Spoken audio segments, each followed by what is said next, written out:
most fun I have is on extreme mountain twisties, and so I wanted an engine that would really support that, and my whole build is really based around that. Ultimately, I want to put the TVS supercharger on the car. Jan has almost got that kit complete, working on Chris Tuveson's car as kind of patient zero for that.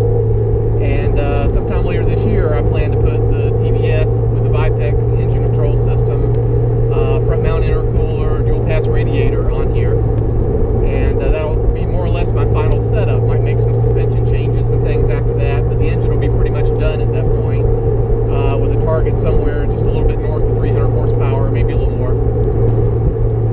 So that's what we're shooting for. So today I finished the install and did a quick warm-up in the garage, checked for leaks, let it get up to temp, then did the first oil drain and then refilled it, and have been doing break-in this afternoon. So I've got about 40 miles on it right now, and probably going to put about 500 break-in miles on it before I start going really hard on this motor.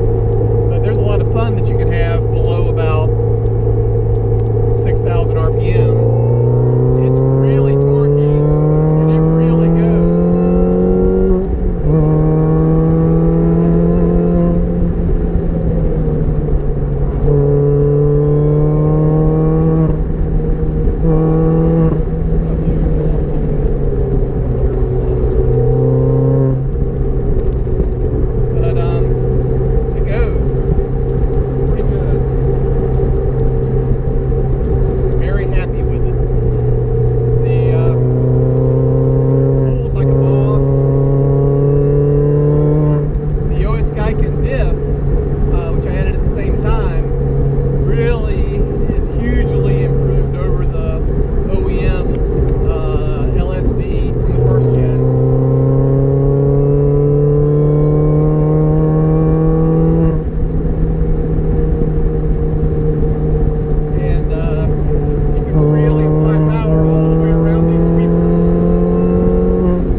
Making 12 psi of boost at max boost, and it's not that the supercharger's broken, and it's not that it's moving less air. It